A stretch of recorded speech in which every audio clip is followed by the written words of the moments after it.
হাজিরানে মজলিস, কালকে 30শে ডিসেম্বর, পরের দিন 31শে ডিসেম্বর। কথাটা না বললেই নয় যে আমাদের দেশের যুবক তরুণরা একটা প্রস্তুতি নিচ্ছে। আমাদের দেশের ওই যে মাইকম্যান যারা আছে, মাইকের অপারেটর ভাইয়েরা, ওরা এখন থেকেই 2-4 দিন পূর্ব থেকে এরকম বক্স ভাড়া নিতেছে। হ্যাপি নিউ ইয়ার, ইংরেজি বর্ষটাকে বরণ করবে। বর্ষ বরণ করতে গিয়ে একটু আনন্দ ফুর্তি, নাচ গান, লাফালাফি, বাদ্য বাজনা তারা বাজাবে, আনন্দ ফুর্তি করবে, ফটকাবাজি করবে। আমি খুব সংক্ষেপে আপনাদের সামনে তুলে ধরব। সম্মানিত শ্রোতা মণ্ডলী, এই অনুষ্ঠানটা কার? সব ডানে বামে কথা বাদ দিলে যে জানুয়ারি মাসটা যে আমরা বরণ করবো, এটা একটা মাস না, এটা বৎসরটাকে বরণ করব। ইতিহাসের সার কথা, মোট কথা, খুলাসা কালাম হইল এই যে জানুয়ারি মাসটা আপনার রোমান পৌত্তলিকদের আপনার কিছু মূর্তি থাকতো। খুব শর্ট করে বলছি, যত সমস্ত মূর্তি ছিল উল্লেখযোগ্য, এই উল্লেখযোগ্য মূর্তিগুলোর মধ্যে একটা মূর্তির নাম ছিল জানুস মূর্তি। জানুস দেবতা, তাদের একটা দেবতার নাম কি ছিল? জানুস। এই জানুস দেবতার চোখ ছিল 4টা, 2টা সামনের দিকে, 2টা পিছনের দিকে। এই 4 চক্ষু বিশিষ্ট জানুস নামক দেবতার নামটা কিভাবে ইতিহাসের পাতায় স্বর্ণাক্ষরে লিখে রাখা যায়, ওই মেধাবী স্নায়ু যুদ্ধের যারা এক পরিকল্পনাকারী, তারা চিন্তা করলো যে পৃথিবীর প্রত্যেকটা জায়গায়, প্রতিটা মানুষের মুখে মুখে, আস্তিক বা নাস্তিক, আলেম বা গায়রে আলেম, ইমাম বা মুসল্লি, সকল শ্রেণীর মানুষের মুখে কিভাবে আমাদের দেবতার নামটা ঢুকিয়ে রাখা যায়, ইতিহাসের অংশ বানিয়ে রাখা যায়। ওই চিন্তা থেকে জানুস নামক দেবতার নামে তারা আপনার জানুয়ারি মাস নাম রাখছে। বলেন নাউজুবিল্লাহ। এইবার আপনারা আমার কথাটা ক্লিয়ার বুঝছেন? জানুস নামক দেবতার নামে হলো জানুয়ারি মাসের নাম। আপনি যত বড় হুজুর হন আর যত বড় মসজিদের ইমাম খতিবই হন না কেন, যত সুফি দরবেশি ভাবেই ধরেন না কেন, আপনি যখন লিখবেন মসজিদের খাতায়, দেবতার নাম লিখতে আপনি বাধ্য। মাদ্রাসার খাতায় দেবতার নাম লিখতে আমি বাধ্য। আপনার মাহফিলের পোস্টারের মধ্যে জানুয়ারি লিখলেই দেবতার নাম লিখতে আমি বাধ্য। ওদের কৌশল, এদের ব্রেইন, এদের চিন্তা, এর চিন্তার মধ্যে কত দূরদর্শিতা। একটা বার কি আমরা চিন্তা করছি ভাইরা? আজকে আমি এখানে বিজ্ঞাপনটা দেখলাম, বিজ্ঞাপনটার মধ্যে দেখলাম যে 29শে ডিসেম্বর 2024, 14ই পৌষ, কিন্তু আরবি তারিখটা এখানে জায়গা হয়েছে না। আরবি তারিখটা দিলে সমস্যা কি হইতো? দেওয়া যাইতো কি যাইতো না? আমরা মাহফিলগুলোতে লক্ষ্য করে দেখি, এক শ্রেণীর উলামায়ে কেরামগণ আপনার গুরুত্বপূর্ণ তারিখ হইল আপনার আরবি তারিখ, আরবি মাসের তারিখ, আজকে কয় তারিখ, এটা হয় না। আরবি বা ইংরেজিটা বেশি হয়, বাংলাটা তারপরে হয়, মাঝে মধ্যে আরবিটা হয়, না হইলে না হয়। অথচ সমস্ত ইবাদত বন্দিগির হিসাব নিকাশ নির্ভর করে চন্দ্র মাসের হিসাব নিকাশের উপরে। কথা ঠিক না বেঠিক ভাই? চন্দ্র মাসের হিসাব নিকাশ, চন্দ্র মাসের উপরে ইবাদত বন্দিগির হিসাব নির্ভর করে। কিন্তু আমরা ওই চন্দ্র মাসকে, আমরা এক শ্রেণীর দিনদার মানুষই চন্দ্র মাসটাকে আপনার প্রাধান্য না দিয়ে আমরা ইংরেজি মাসকে, ইংরেজি গণনাকে, ইংরেজি বর্ষকে প্রাধান্য দিচ্ছি। এটা আমাদের বুঝার ভুল, মনে রাখবেন।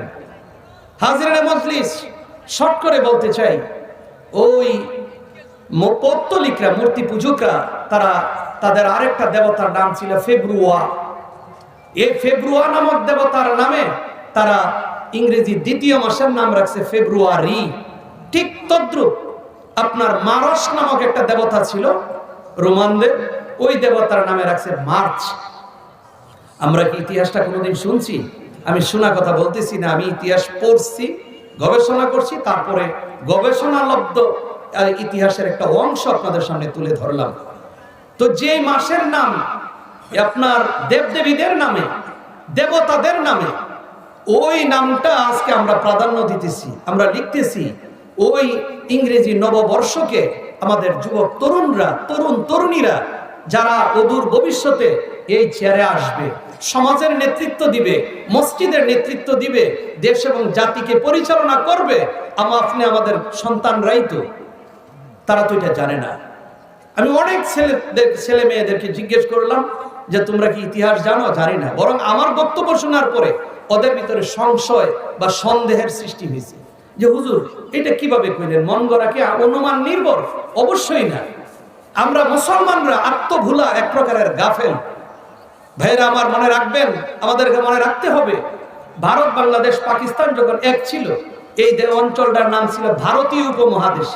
জ্ঞানী গুণী উচ্চ শিক্ষিতরা আপনারা এটা বিষয়টা ভালো করেই জানেন। ভারতীয় উপমহাদেশে একটা সংগ্রাম লড়াই হয়েছিল। আমি শুধু মূল কথাগুলো তুলে ধরতে চাই। তখন এই দেশটা দুই ভাগে বিভক্ত হয়, একটা পাকিস্তান, একটা হিন্দুস্তান। হিন্দুস্তানের পূর্ব অঞ্চল, এটাকে বলা হয়তো পূর্ব পাকিস্তান। ৭১ স্বাধীন হয়ে আমরা এখন স্বাধীন বাংলাদেশ, আলহামদুলিল্লাহ।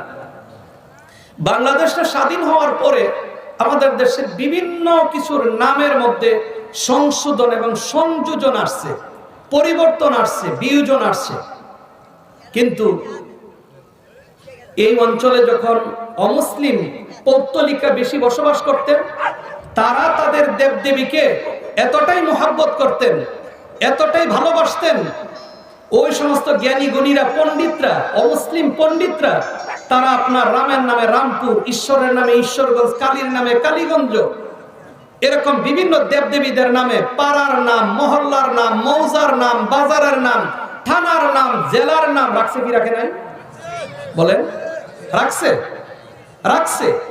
তো তারা যে রাখছে, এখন আমরা মসজিদের খাতায়, মাদ্রাসার খাতায় আমরা দেবদেবীদের নামে গ্রামের নামকরণ লিখতে আমরা বাধ্য কি বাধ্য না? বাধ্য।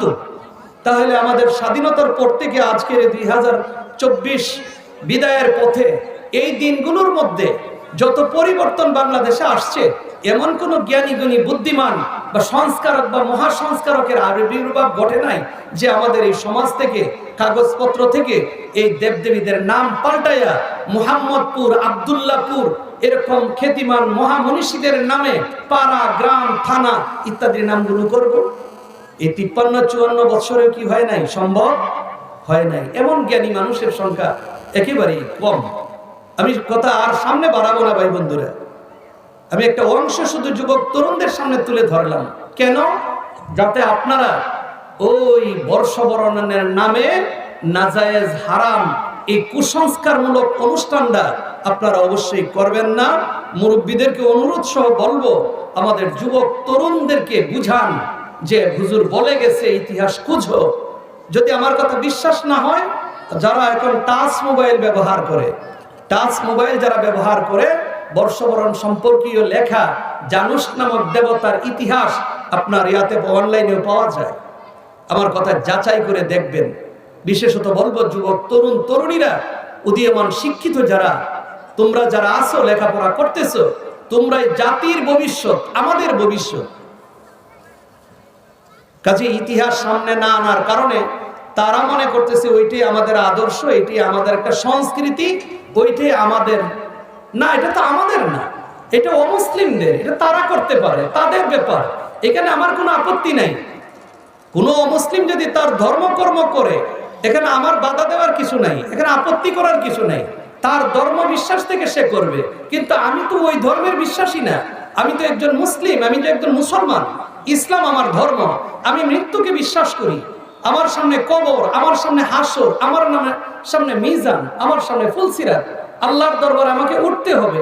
পুঙ্খানু ভাবে প্রতিটা মুহূর্তের জবাব আল্লাহর কাছে দিতে হবে।